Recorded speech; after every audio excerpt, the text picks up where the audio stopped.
Ani ana si Attorney Resi Rizada alang sa BizTalk. Resi! Daghang salamat, Argel! Good morning mga kapuso! Welcome to BizTalk. Kadang buntaga atong makauban walay lain ko di ang kapuso actress, Rhian Ramos. Maayong buntag, Rhian, and welcome sa At Home with GMA Regional TV. Kamusta ka na? Thank you so much. Okay naman ako and I'm very happy to be here, attorney. Thank you. Saan ka ba inabutan ng quarantine and how did you make the most out of your time at home? Nung nagsimula ang quarantine, meron akong condo sa BGC, doon ako nagsistay.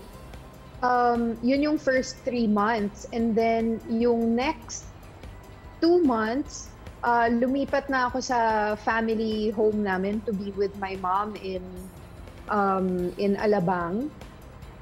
Tapos ngayon, dahil back to work na, lipat ulit outside of the house para siguradong hindi ma-expose yung mommy ko just in case, di ba?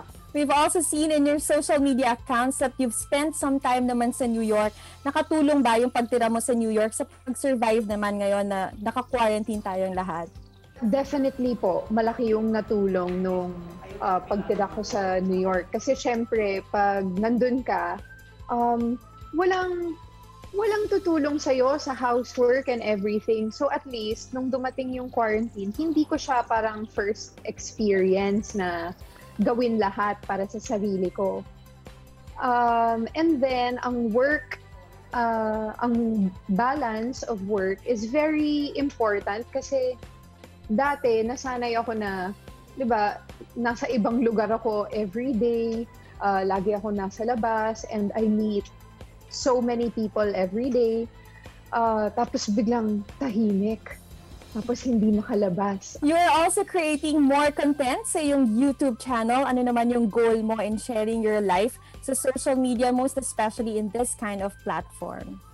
Na-enjoy ko na po siya kasi parang naramdaman ko sa ibang mga social media, pag tinitignan ko siya, laging ang pa-perfect lagi ng mga nakikita ko.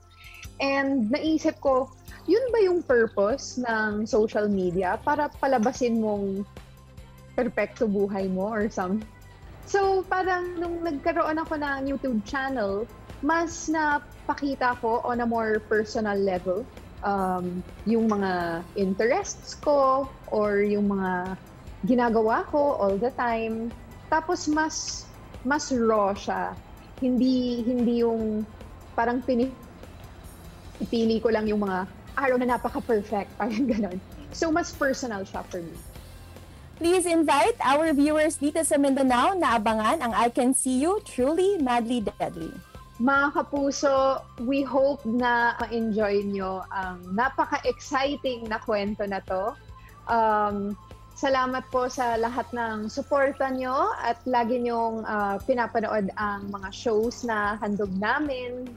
And ayun, sana lang po magustuhan nyo. And ayun nga po, kung gusto nyo po akong makita on Instagram or YouTube, Facebook, Twitter, lahat po ng social media accounts ko ay at Rhian Ramos, WHIAN WAMOS.